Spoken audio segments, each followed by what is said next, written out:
Full arch dental implants is an amazing procedure. It gives you an opportunity to smile and be whole again. Unfortunately, some patients will not get what they pay for. I'm going to give you 3 reasons why you may not get what you pay for.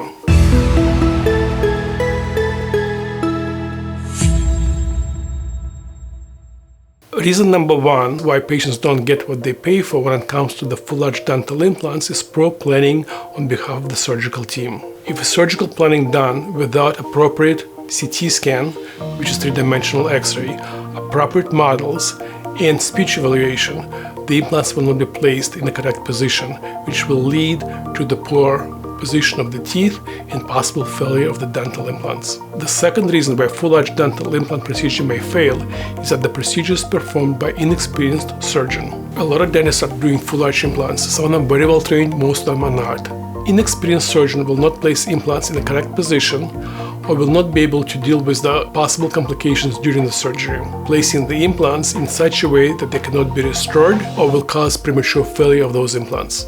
The third most common reason why a full arch dental implants are failing is poor execution of the restoration. This is why we believe in team concept. The surgery is performed by experienced surgeon, the restoration is performed by experienced restorative dentist with the help of experienced dental lab. If you are missing multiple teeth, if your teeth are broken and unrestorable, if you have uncomfortable dentures, please call Synergy Dental Implant and Oral Surgery Center. We can show you how we can restore your smile, how we can give you the ability to chew again, and restore your confidence in yourself.